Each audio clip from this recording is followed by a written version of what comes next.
नमस्कार दोस्तों, वैदिक मंत्र चैनल में आपका स्वागत है। हम एक वीडियो और लेकर आए हैं आज। आइए इस वीडियो को देखें और अधिक जानकारी हासिल करें। तो आज हम आपके सामने पेश करेंगे टांडुल टांडु नलिका या टांडुनाली जातक कथा। और ये जो जातक कथा है, इसमें आपको देखने को मिलेगा कि अक्सर हाँ, कुछ लोगों में लालच आ जाता है, लालची हो जाते हैं। उनके अंदर जब भी कोई दूसरा कोई काम करता है ना, तो उन्हें देखकर ऐसा लगता है कि ये ना कुछ लालची काम कर रहा है, मतलब ये सही नहीं कर रहा है। हमेशा दूसरों के काम में खूंट निकालना, ये भी आप समझ सकते हैं। यहाँ पे आप ये भी देख सकते हैं, जैसे आपने देखा होगा कि दूसरे के थाली में का पड़ा हुआ रसगुल्ला हमेशा बड़ा दिखता है। समझ रहे हैं ना? उसे लगेगा कि यार मेरे थाली वाला रसगुल्ला जो दिया है ना, ये छोटा लग रहा है, वो बगल वाले को थोड़ा बड़ा दे दिया है। लालच, मन में जो लालच आ जाता है। और ये एक ऐसी जातक कथा है जो बहुत बड़ी सीख देती है आपको। आप देखेंगे कि भारत में भाई-भाई में झगड़ा हो जाता है। जब भी बँटवारा होता है, तो मुझे कम मिला, मुझे ज़्यादा मिला, ये मिला, इसके लिए लड़ मरते हैं आपस में। संतोष नहीं होता। तो ये बहुत ही मोटिवेशनल आपको जातक कथा है, जो सब लोगों को जानना चाहिए। इसको अंतिम तक सुनना चाहिए, बहुत ज़रूरी है, क्योंकि भारत में अ, हैप्पीनेस इंडेक्स आप जानते हैं कि सबसे खराब है। क्यों? क्योंकि सब लोग दुखी हैं। कोई व्यक्ति कितना भी अपने को धार्मिक बन रहा है, किसी भी धर्म का बता रहा है, हम ये धर्म को मानते हैं, हमारा ये धर्म अच्छा है, लेकिन अगर आप ध्यान से उसको देखेंगे, उसकी पूरी दिनचर्या देखेंगे, तो वो दुखी है। वो अपने दुःख नहीं दूर कर रहा है, वो इधर-उधर की फालतू बातें कर रहा है। उसके अंदर का जो लोभ है, लालच है, तृष्णा है, मोह है, काम है, ये सारी चीज़ें उसको खोखला कर रही है। वो दिखावे के लिए अलग-अलग और दूसरे-दूसरे तरह के शब्द बोलता है, लेकिन वास्तव में अंदर से वो दुखी है। तो चलें हम लोग इस तेंदुलकर जातक कथा को शुरू करते हैं। और आप जानते हैं कि लोगों में दुःख है, और दुःख का निवारण तो तथागत बुद्ध ने ही किया है। सब लोग जानते हैं ये बात। पर ज़रा सोचिए कि कोई व्यक्ति जो है, कोई भी व्यक्ति है, अलग-अलग धर्म के मानने वाले लोग हैं। आप उनकी धार्मिक पुस्तक को लेंगे और उसको आपने फाड़ दिया, फेंक दिया। खींचिएगा नहीं, मैं एक एग्ज़ाम्पल दे रहा हूँ। किसी ने फाड़ दिया, फेंक दिया, नाले में फेंक दिया, जो कहा जाए कि बेअदबी करना, तो उसके साथ वो धर्म के लोग क्या सलूक करेंगे? सोचिए ज़रा। क्या आपने सुना है कि ऐसे लोग दंगा-फ़साद पे उतर आते हैं, मार देते हैं, काट देते हैं? आपने सुना होगा। हमने ये सेम सवाल जो है ग्रोक से पूछ लिया। हमने पूछा उससे कि भई वो कौन-सा धर्म है, जिसके धर्म ग्रंथ के साथ आप बेअदबी कर दें, फाड़ दें, नाले में डाल दें, जला दें, तो भी उसके अनुयायी जो हैं आपकी हत्या नहीं करेंगे। बल्कि उसकी बजाय आपको आपके साथ अच्छे से पेश आएँगे, आपको करुणा सिखाएँगे, आपको एक बेहतर इंसान बनने की प्रेरणा देंगे। और वो कौन से लोग हैं जो हिंसा पे उतारू हो जाते हैं, इसी तरह की चीज़ होने पे? तो क्रोक ने उत्तर दिया है, नीचे उत्तर पड़ा है, मैं इसको थोड़ा-सा बड़ा कर देता हूँ। वो कहता है कि बौद्ध धर्म और जैन धर्म ऐसे धर्म हैं, जिनके अनुयायी संभवतः अपने धर्म ग्रंथों की बेअदबी पर हिंसा नहीं करेंगे, बल्कि करुणा और शिक्षा का मार्ग चुनेंगे। अब देखें, आपको ऐसे देखकर तो लग रहा होगा कि अ, हमारे धर्म ग्रंथ को छू दिया, अच्छा किया लोगों ने मारा, पीटा, मार डाला, ऐसा ही होना चाहिए। आपके अंदर ये क्रोध जो है ना, किसी इंसान के प्रति जो नफ़रत आ रही है, वो आप भी इंसान हैं, और आप एक दूसरे इंसान के प्रति आपके मन में इतना नफ़रत आ रहा है, और उसका कारण क्या है? आपका धर्म। जिस धर्म को आपने पकड़ रखा है, वो आपको प्यार नहीं सिखा रहा है, नफ़रत सिखा रहा है। जैसे आपके मन में ये विचारधारा आ जाती है कि अरे! हमारे धर्म ग्रंथ को फाड़ दिया, जला दिया, इतनी मजाल इसकी, नाले में फेंक दिया, बेअदबी कर दिया, काट देंगे यहीं पे, फाड़ देंगे, चीर देंगे, अच्छा हुआ इसकी मॉब लिंचिंग कर दो। करते हैं लोग। तो ये बातें एक इंसान के एक इंसान दूसरे इंसान के बारे में ऐसा सोच रहा है, क्यों? क्योंकि वो जिस धर्म को पकड़े हुए है, जिस धर्म से चिपके हुए है, वो धर्म उसे प्यार करना नहीं, नफ़रत करना सिखा रहा है इंसान से।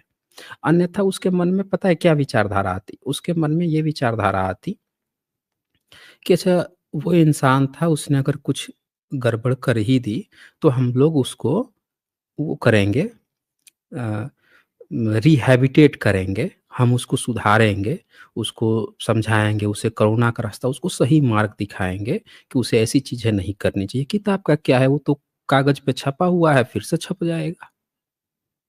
ये आपको प्यार से आएगा और ये बातें आपको कौन सिखाएगा? ये बातें आपको धर्म सिखाएगा, पर धर्म आपको क्या सिखा रहा है? मार डालो, काट डालो, फाड़ डालो, दंगा-फ़साद करो, आपस में लड़ मरो। ये आपको आपका धर्म सिखाता है। अब यही मैंने पूछ दिया कि कौन-कौन से धर्म हैं जो इस तरह की बातें सिखाते हैं और कौन-कौन जो है आपको प्यार सिखाते हैं। यहीं से आप चूज़ कर लेंगे कि कौन धर्म जो है भविष्य में अस्तित्व बचा रहेगा और कौन आपस में नफ़रत में ही मर जाएँगे।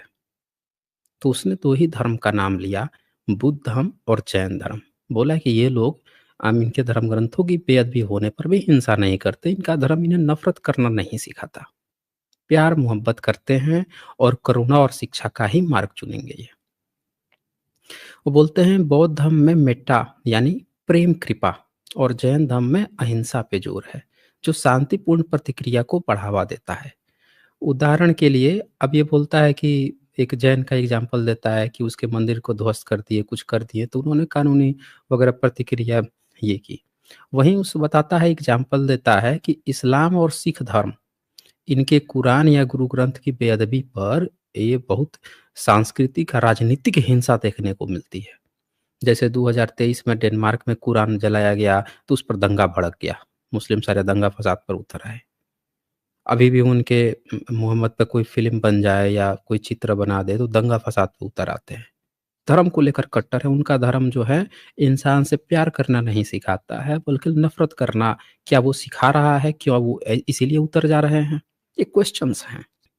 क्योंकि कोई भी एक बात है या प्रतिक्रिया है या एक रिस्पॉन्स है, उसका जवाब आप शांतिपूर्ण तरीके से ना देके सीधे दंगे-फ़साद पर उतर आ रहे हैं। अब ये मेरा नहीं है, ये ग्रोक का खुद का जवाब है।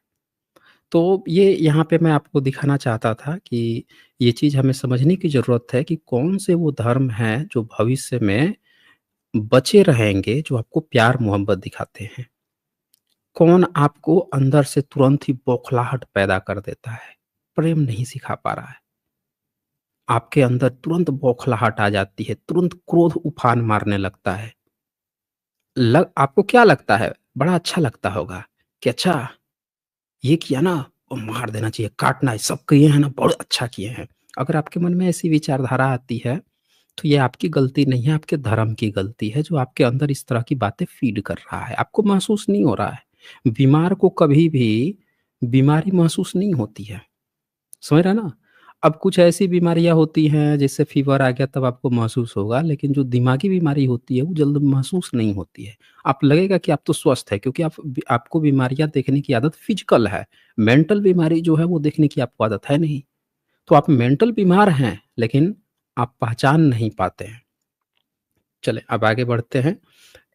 यहीं पे एक भक्तजन थे, उनको बड़ा दर्द हुआ, तो उसने बोल दिया कि आदत पड़ गई है इन लोगों को, अरे बुद्ध तो काल्पनिक है, ये सब कैसी बातें हैं, ये है, वो है, और हमारे तो भगवान हैं, ये सब सही हैं। तो देखिए गुरु क्या जवाब देता है, कहता है बुद्ध एक ऐतिहासिक व्यक्ति माने जाते हैं, जिनका अस्तित्व का समर्थन पुरातात्विक खोजों जैसे लुम्बिनी और प्राचीन बौद्ध ग्रंथों से होता है। भक्त था, सोचा कि ये हमारे रामकृष्ण को बोलते हैं, तो हम बुद्ध को काल्पनिक बोल देंगे, तो गुरु ने तमाचा मारा उसके मुँह पर, खींच के बहुत ज़ोर से स्लैप लगा दिया।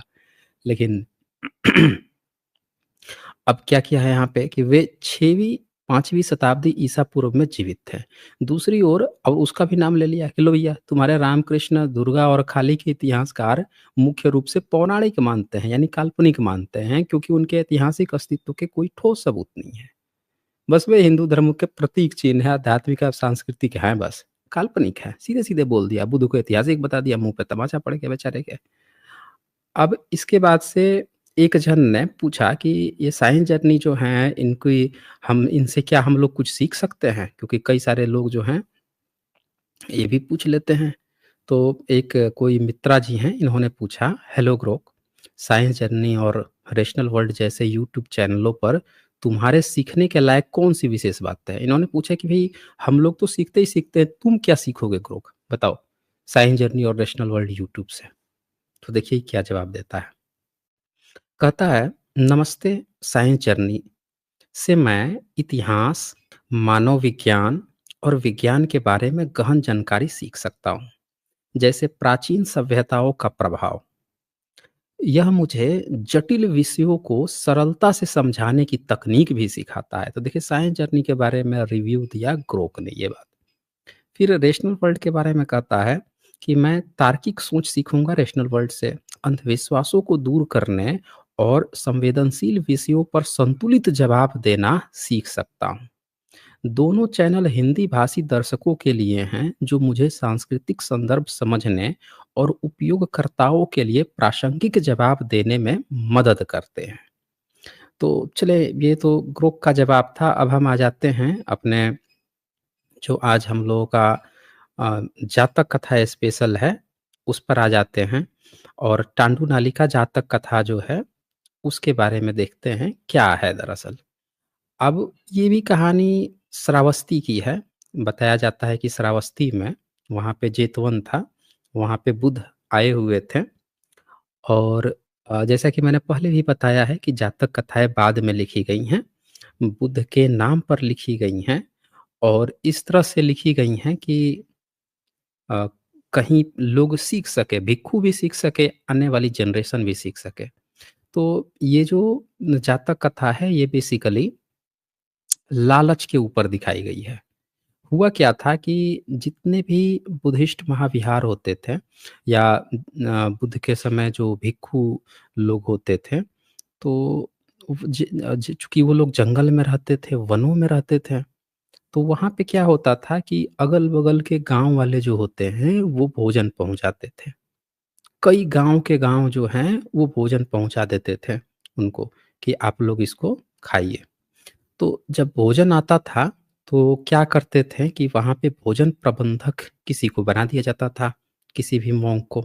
उनमें से उस समय जो भोजन प्रबंधक थे, उनका नाम था भत्तुदेशक और वो बेसिकली दब नाम था, दब, ठीक है? तो वो जो दब थे, मल्लपुत्र थे। मल्लपुत्र यानी आज के समय में आप समझ सकते हैं, जो कुर्मी जाति होती है उनका पूर्वज आप समझ सकते हैं। तो वो उस समय भोजन प्रबंध देखा करते थे। तो अब यहाँ पे क्या होता है कि एक शलाका होती थी।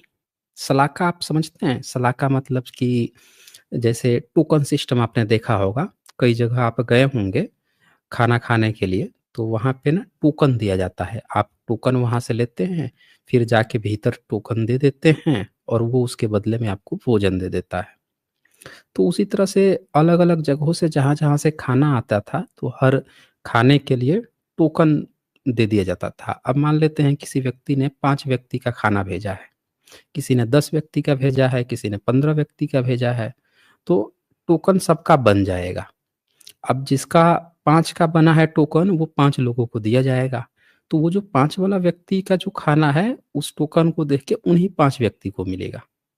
जो 10 वाला टोकन है, सलाका जो है वो अलग बनेगी और जो 10 लोग होंगे जिनको वो मिला होगा, वो 10 वाला पैकेट उन 10 लोगों में डिस्ट्रीब्यूट होगा। इस तरह से खाना डिस्ट्रीब्यूट होता था। अब क्या हुआ वहाँ पे कि कोई बड़ा टेस्टी खाना बना के भेजता था और कोई जो है नॉर्मल खाना बना देता था, क्योंकि हर तरह के लोग थे। कोई सादा खाना बना देता था, तो जो कोई बहुत बढ़िया खाना बना के भेजता था, उसको कहते थे कि ये ना अच्छा खाना है। और जो कोई टेस्टलेस खाना नॉर्मल बना के भेज देता था, उसको बोलते थे खराब खाना। अब क्या होता था कि जब ये सलाका का डिस्ट्रीब्यूशन करते थे दब, मल्लपुत्र दब, तो वहाँ पे उसी में से एक भिक्षु बना हुआ था, उसका नाम था लाल उदाई। लाल उदाई क्या करता था। अच्छा, मेरी साउंड क्रिस्टल क्लियर आ रही है ना दोस्तों? एक बार आप लोग बता दीजिए। अगर साउंड सही आ रही है, तो कभी-कभी क्या होता है कि पूरी स्ट्रीम हो जाती है, साउंड क्रिस्टल क्लियर नहीं आती है। जो लोग हेडफ़ोन वगैरह पहने होंगे, वो एक बार आप कन्फर्म कर दीजिए, ताकि ये पता चल जाए कि साउंड तो क्रिस्टल क्लियर है। अच्छा, बोल रहे हैं कि ठीक है। तो अब क्या होता है यहाँ पे कि वो जो दब था, वो क्या करता था कि सब एक सिस्टम बना हुआ था कि जो भिक्षु लोग थे, जिनको उपसंपदा मिल चुकी थी, तो एक एज काउंट होता है कि आप श्रामणेर हैं, आपको उपसंपदा मिले हुए कितने साल बीत चुके हैं, आप कितने साल पुराने हैं, उस हिसाब से रैंकिंग होती थी भिक्षुओं की। तो जो पुराने लोग होते थे, बुजुर्ग लोग होते थे और जो नए लोग होते थे, तो वो अलग-अलग करके खाना डिस्ट्रीब्यूट करता था। तो क्या होता था कि कभी-कभी किसी को अच्छा खाना मिल जाता था और किसी को खराब खाना। अच्छा खाने का मतलब बढ़िया कहीं से टेस्टी किसी के यहाँ से घर के बन के आया है, तो वो मिल जाएगा। अगले दिन आपको कोई सलाखा मिली और किसी के घर से अगर नॉर्मल खाना है, तो वो मिल जाएगा। आप कहोगे ये तो खराब खाना है। तो जो लाल उदाई अस्तवीर था, उसके साथ ऐसा ही होता था। सबके साथ होता था लेकिन कोई बोलता नहीं था। लेकिन लाल उदाई एक दिन पिनक इस बात के लिए गया कि उसने कहा कि भई ये क्या तुम्हीं को सिर्फ़ बाँटने आता है क्या सलाखा? ये टोकन जो है, सलाखा मतलब टोकन। सलाखा का एक और इस्तेमाल होता था। बुद्ध के समय ना गणतांत्रिक प्रणाली थी। आपको पता होगा आज जो डेमोक्रेसी है इसका पूर्वज ना गणतांत्रिक प्रणाली भारत को माना जाता है कि भारत में सबसे पहले गणतांत्रिक प्रणाली थी, यहाँ से रोमन्स ने सीखा था। तो वैशाली को माना जाता है सबसे पुराना और वहाँ पे सलाखा का टॉस होता था। तो या उससे पता चलता था कि कौन वोटिंग सिस्टम मतलब सलाखा से वोटिंग होती थी। तो यहाँ भी सलाखा बुद्धिज़्म में टोकन सिस्टम था, बाँट कर खाना डिस्ट्रीब्यूट होता था। अब यहाँ पे क्या होता है कि वो गुस्सा गया, केवल तुम्हें ही आता है क्या बाँटने? तो जब ऐसा करने लगा, तो सब लोग देखे कि भई ये तो तमाशा खड़ा कर रहा है, कह रहा है कि किसी दिन खराब दे देते हो, किसी दिन अच्छा दे देते हो, ये क्या करते हो ये? तो जब इस तरह से बात हुई तो जो दब था, उन्होंने कहा कि हंत महोदय आप ले लीजिए, आप ही बाँटिए, आप ही डिस्ट्रीब्यूट कीजिए। आपको ही ये सेवा दे दी जाती है, आज के बाद से आप ही बाँटने वाला काम कीजिए।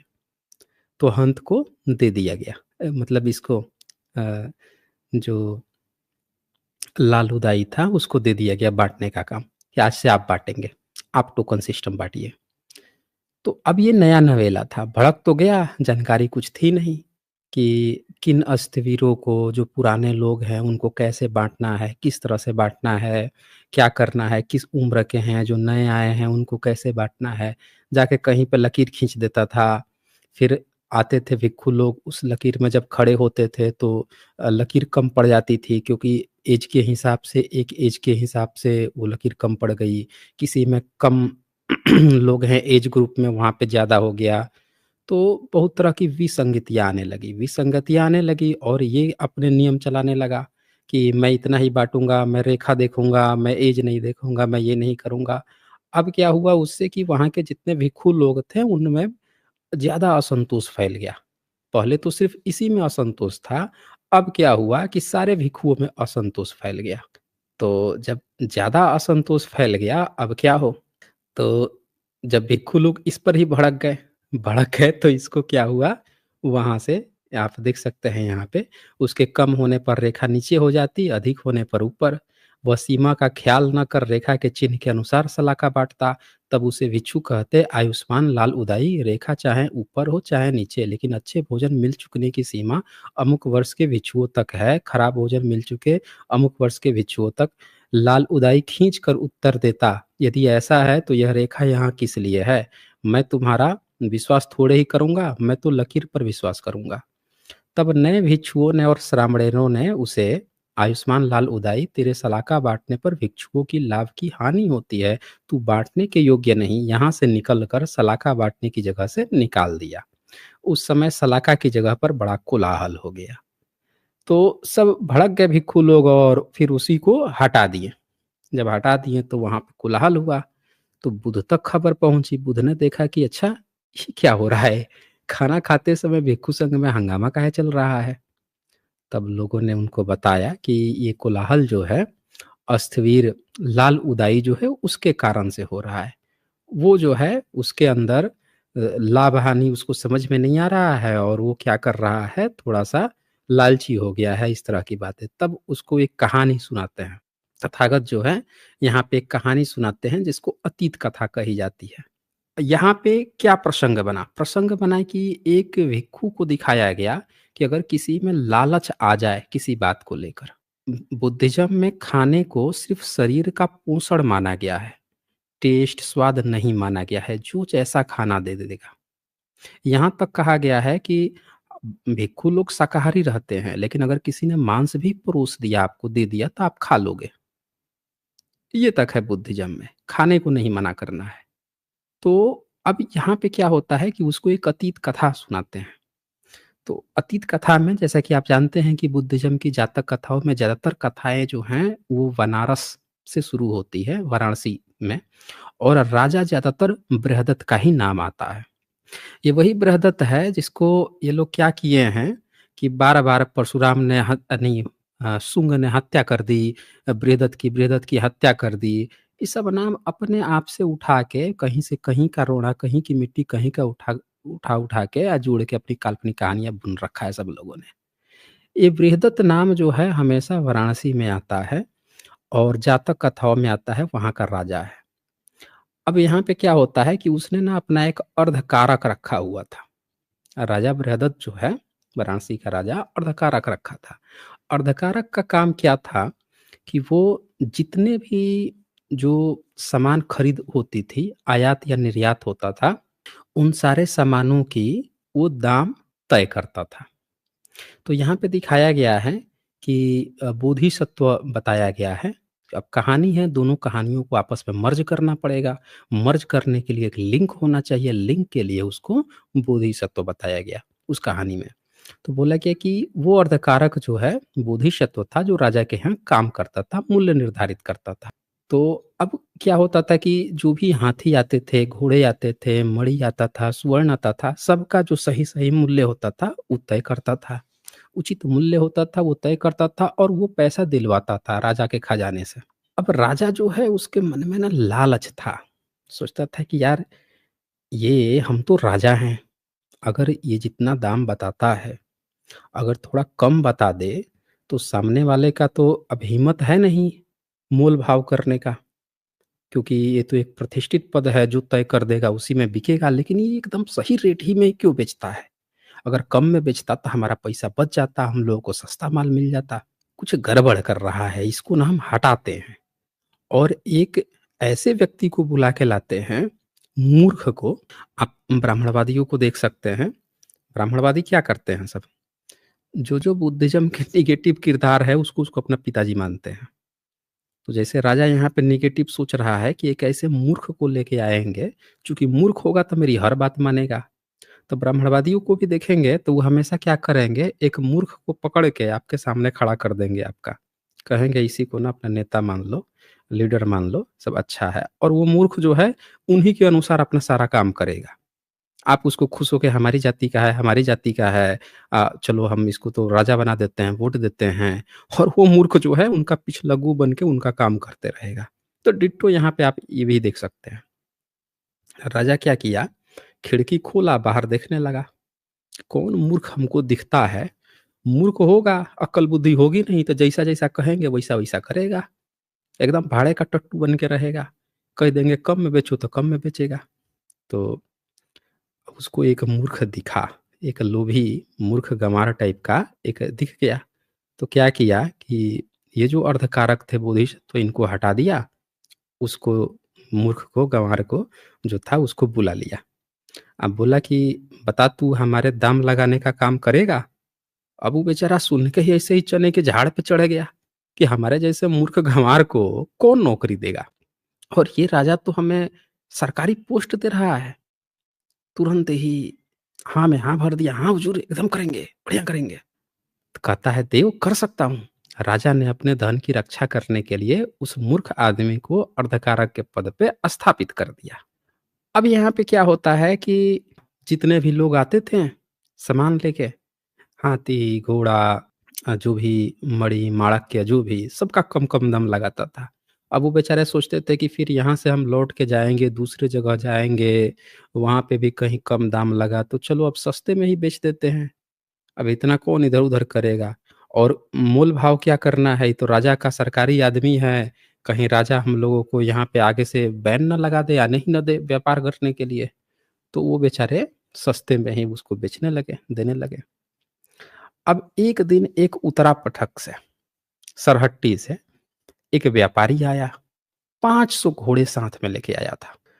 अच्छा एक चीज़ और है, बार-बार आप लोग सुने होंगे कि सब बोलते हैं आर्य घोड़े लेके आए थे, आर्य घोड़े लेके आए थे। ये आपने खूब सुना होगा। जब जा मैं क्या कहता हूँ भारत का इतिहास खोजना है तो बुद्धिज़्म का इतिहास आप पढ़िए तभी आपको सही इतिहास पता चलेगा। नहीं तो सारे अनपढ़ गँवार इतिहासकार बन-बन के पूरे भारत का इतिहास मिट्टी में मिला दिए हैं। आर्य नाम की कोई जाति ही नहीं होती है। आर्य तो बुद्ध के 4 आर्य सत्य होता है। और घोड़े की जहाँ तक बात है तो देखिए यहाँ पे बुद्धिज़्म की जहाँ तक कथा है यहाँ व्यापार चल रहा है। एक उत्तरा पटक से पूरा जो व्यापारी आ रहा है पूरा 500 घोड़ा लेके आ रहा है बेचने के लिए। कहाँ पे? बनारस में। तो बनारसी के जो आया उसके पास गया ले गया। अब वो अनपढ़ मूर्ख गँवार समझ नहीं पा रहा है कि घोड़े का क्या दाम लगाऊँ? सीधे 500 है। तो सोचा कि अभी ऐसा करते हैं, कुछ नाम बता देते हैं ऐसे ही। तो कहता है ये घोड़े 500 घोड़े का दाम है 1 टंडुल नालिका और घोड़ों के व्यापारी से कहा कि ये 1 टंडुल नालिका दे दो और इसको जो है राजकीय अश्वशाला में भिजवा दिया पूरे सारे घोड़ों को। अब उसने सोचा जो व्यापारी आया था, वो क्या सोचता है कि यार 500 घोड़े का दाम जो है 1 टंडुल नालिका है। वो गया सोचा कि ये तो नया-नया आया है अर्धकारिक, पुराना वाला अर्धकारक कहाँ है? तो खोजा पुराने वाले अर्धकारक को, तो पता चला कि उसका जो जहाँ निवास था वहाँ पहुँचा उसके पास। जाकर उससे कहा कि हम तो 500 घोड़ा लाए थे आपके समय में तो हमको उचित दाम मिल जाता था, इसने तो दाम बताया नहीं, ये तो इसने मुझे बता दिया कि 1 टंडुल नाली का इनका दाम है।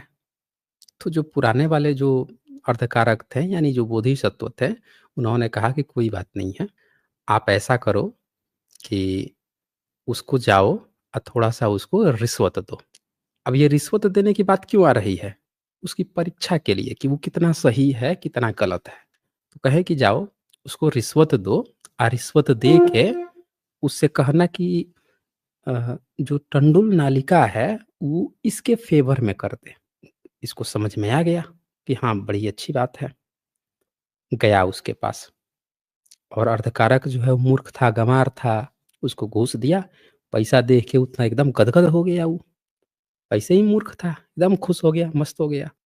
तो कहा उससे कि एक बात बताओ ये जो तुम बात बोल रहे हो टंडुल नाली का, क्या तुम यही बात राजा के सामने भी बोल दोगे?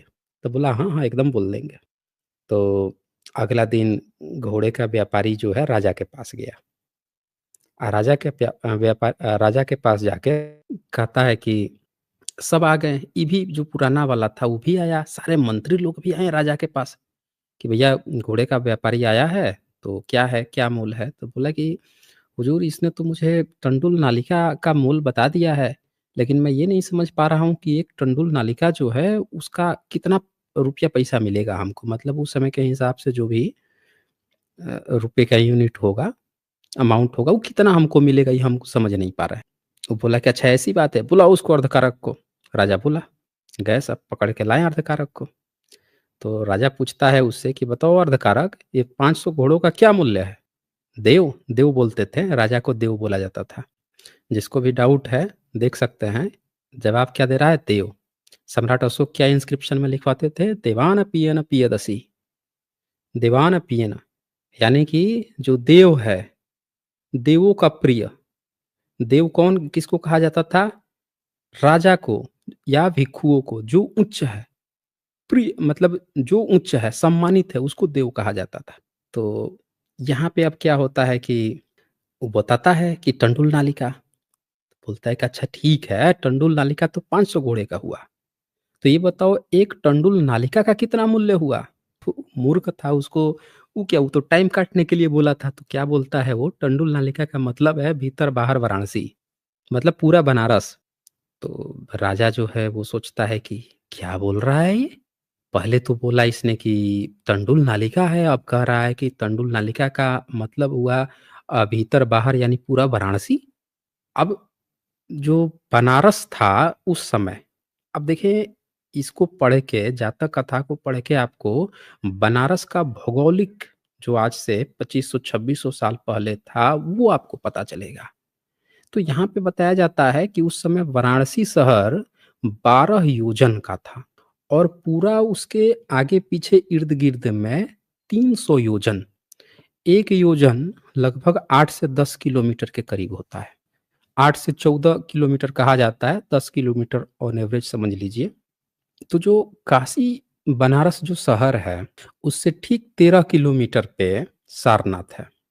बुद्ध जो हैं शहर को छोड़ के 13 किलोमीटर दूर पे क्यों उपदेश देते थे? वहाँ पे भिक्षु लोग क्यों रहते थे?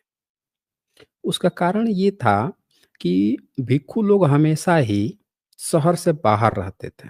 आपको याद होगा कि जो वनों में रहते थे, जो मनुवादी थे, जब अपना मनुवाद का किताब लिखें, तो उन्होंने क्या कहा था कि भारत का जो एससी एसटी है, उसको शहर से बाहर करो, अछूतों को बाहर करो। शहर से, गाँव से बाहर रहना चाहिए अछूतों को। ये कहाँ से नियम लेके आया था? बुद्धिस्ट लोग कहाँ रहते थे?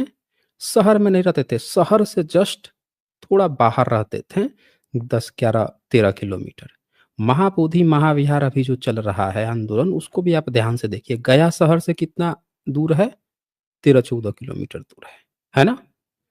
तो इन लोगों ने ये नियम कहाँ से बनाया कि शहर से बाहर, गाँव से बाहर इनको रखना चाहिए। ये पूरा सारी चीज़ें ना डिट्टो मैच करती है दोस्तों। इसीलिए मैं कहता हूँ कि भारत के जितने बहुजन हैं वो बाय डिफ़ॉल्ट बुद्धिस्ट हैं। आप जब तक हिंदू बने घूम रहे हैं, आप अपने छाती पर मूँग दल रहे हैं। घर वापसी बाबा साहब की राह चलते हुए जितना जल्दी कर लेंगे, उतना जल्दी ज़िंदगी संभल जाएगी। अब यहाँ पे क्या होता है कि अब ये सुन के कि टंडुल नालिका का ये मूल्य है, जितना वहाँ के मंत्री थे, सब ठट्ठा ताली पीट-पीट के हँसने लगे। बोले कि भैया, आज तक तो हम समझते थे कि धरती का, राज्य का कोई मूल्य ही नहीं होता। आज पता चला कि पूरे बनारस शहर का इतना बड़ा जो राज्य है, इसका मूल्य मात्र एक टंडुल नालिका मात्र है। वाह, वाह! कहाँ तक, कहाँ छुपा के रखे थे भाई इस अर्धकारक को? समझ रहे हैं? कहाँ छुपा के रखे थे? अब वहीं पे कानाफूसी चलने लगी कि ये राजा जो है ना, हमारे योग्य नहीं है। कैसे-कैसे अर्धकारक को रखा हुआ है। अब राजा उस समय लज्जित हो गया और लज्जित होके तुरंत उसको निकाला। जो बोधिसत्व अर्धकारक थे, उनको ही बुला लिया। आइए पूरा कहानी सुन के शास्ता यानी कि बुद्ध जो हैं, उन्होंने ये जातक कथा को यहीं पे ख़त्म किया। तो अब उन्होंने बताया कि ये जो मूर्ख था उस समय, मूल भाव जो कर रहा था, यही ये लाल उदाई है, जो सलाका बाँटने के लिए तरह-तरह की जो बातें कर रहा है कि हम बाँटेंगे तो बढ़िया बाँटेंगे, खराब बाँट रहा है। जो लालच इसके मन में आया है, ये लाल उदाई है। तब यहाँ से वो इस चीज़ को कंपेयर करते हैं। तो दोस्तों ये थी आपको टंडुल नालिका जातक कथा। इससे आपको क्या प्रेरणा मिलती है कि लालच बहुत बुरी बला होती है, लालच नहीं करना चाहिए। ये लालच जो है ना कि दूसरे के थाली का रसगुल्ला जो है बड़ा दिख रहा है, ये जो थोड़ी-सी जो बड़ा दिखने की आदत है दूसरे में, यही लालच आपको क्या करती है, आपके भाई से भाई में लड़वाती है। आप द्वेष करने लगते हैं। आप अपने दोस्त को आगे बढ़ने से, देखने से आप में लालच आ जाता है। खूब बढ़िया दोस्त है, खाते-पीते हैं, घूमते-फिरते हैं, लेकिन जैसे ही देखेंगे कि वो आगे बढ़ रहा है, आपके अंदर जो है, भीतर से कुलबुलाहट आने लगेगी, काटने लगेगा भीतर ही भीतर। ऊपर से तो दोस्त है, भीतर से काटने। इसी तरह से भाई भाई में बँटवारा शुरू हो जाएगा, ये कम कर रहा है, वो ज़्यादा कर रहा है। ये सारी चीज़ें को दूर करना है, तो आपको धम्म को अच्छे से समझना होगा। धम्म ने इन्हीं चीज़ों पे काम किया था।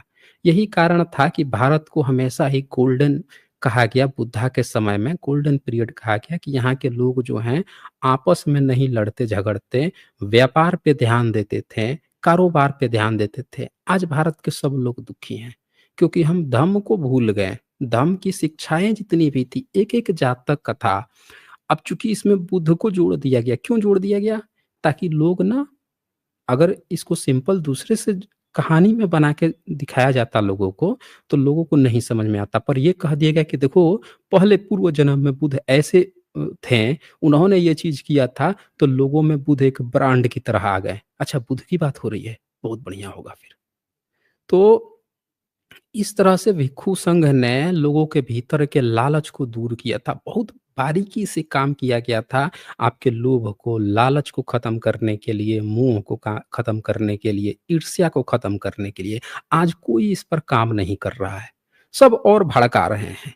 आपको रामायण पढ़ाया जा रहा है जिसमें राम जो है क्या क्या द्वेष है, हम्म, शंभू का गला काट रहे हैं, तो कभी जो है मारने के लिए रावण को पहुंच जा रहे हैं, कभी बीवी जो है आग में जल रही है, कभी वनवास कर दे रहे हैं। अब बैठ के बचाने के लिए तब मिलावट है, तब मुँह खोला, तो शब्द गपोड़ा, तो ये हो गया, तो वो हो गया, फर्जी सारी बातें चल रही हैं। कृष्ण का यही हाल है, वो भी मारने की, काटने की बातें चल रही हैं वहाँ पे भी। शिशुपाल 10 बार बोल दिया, अलबरूनी लिखा है 10 बार, तो प्याला चला के मार दिया। महाभारत में लिखा है कि 100 बार अपशब्द बोला, तो 100 बार से उसको बर्दाश्त नहीं हुआ। कृष्ण ने एक लिमिट सेट कर ली थी कि 100 बार। अबे सुन क्यों रहे थे? वहाँ से चले जाते, हट जाते, सुनने को नहीं मिलता। बैठ के वहाँ सुन रहा है, गर्दन काट दिया भाई का। फिर कौरव पांडव भाई-भाई थे, आपस में लड़वा दिए। ये हमारे नायक हैं, हम इनको नायक, हम क्या सीख रहे हैं? हमेशा ईर्ष्या, द्वेष, जब हमारे नायक में ही ये सारी खामियाँ होंगी, तो हम क्या सीखते हैं अपने नायकों से? अभी पहलगाम में अटैक हुआ है, लोग मुस्लिम्स को ब्लेम कर रहे हैं। मुस्लिम्स अपना बचाव कर रहे हैं कि भई सारे मुस्लिम को आप कैसे दोषी दे सकते हो? तो जो गैर मुस्लिम हैं, उनका ये कहना है कि भई मुस्लिम ही आतंकवाद को क्यों बढ़ा रहा है? वो सबसे ज़्यादा नाम उसी के क्यों आ रहा है? दोनों अपने-अपने पक्ष बराबर रख रहे हैं। कहाँ से सारी चीज़ें आ रही हैं, आप देखिए। धर्म जो है, आज के जितने भी धर्म, मज़हब, रिलीजन हैं, वो आपके अंदर नहीं सिखा रहे हैं शांति, आपके द्वेष, आपके अंदर की चीज़ों को नहीं सिखा रहे हैं। क्या सिखा रहे हैं? लड़ने की, मरने की, कटने की। तभी तो ये सारी चीज़ें देखने को मिल रही हैं। हुँ? तो कोई काम भी नहीं कर रहा। सबसे ख़ास बात है कि जो रिलीजन का ठेका लेके घूम रहे हैं, उनके भाषणों को आप सुनिए। जितने धार्मिक ठेकेदार हैं, आपको लगेगा कि 10 तो अच्छी बात बता रहा है, उसी में एक खड़ा कर देगा कि अरे उसको वो है, उसको मारो, उसको काटो। समझ रहे हैं ना? हिंदू राष्ट्र बनाओ, सारे इनको मारो।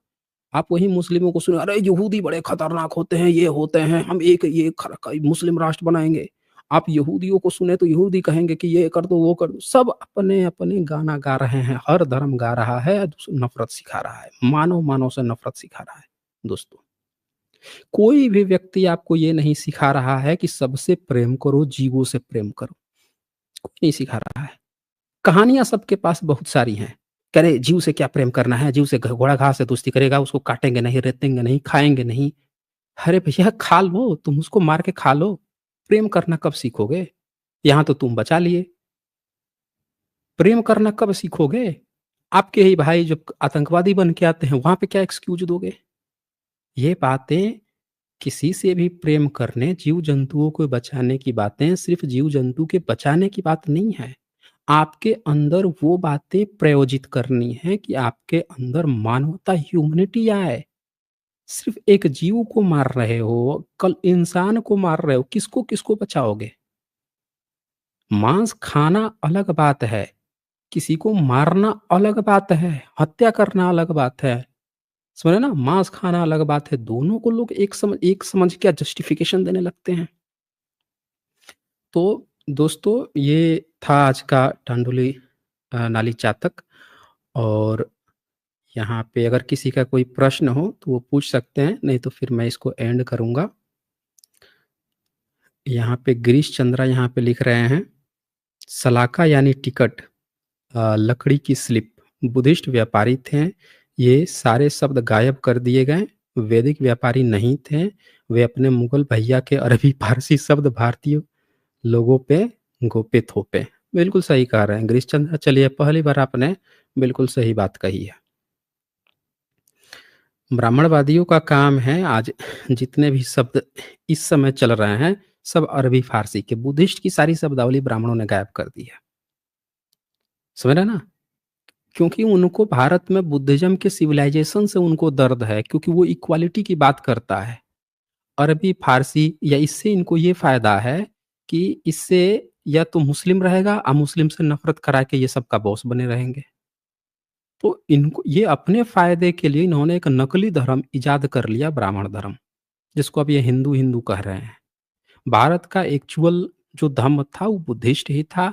उसकी सारी चीज़ें एक-एक करके ये मिटा रहे हैं और इनका अपना वर्चस्व बना रहे, इसके लिए हिंदू-मुसलमान का झमेला खड़ा किया गया है। तो चलें दोस्तों, फिर आज हम इसको यहीं पे क्लोज़ करते हैं और फिर हम लोग मिलते हैं कल संडे 8 पीएम पे। और आप लोग अपना ख़्याल रखें, अपनों का ख़्याल रखें। बहुत-बहुत शुक्रिया अंतिम तक बने रहने के लिए। धन्यवाद।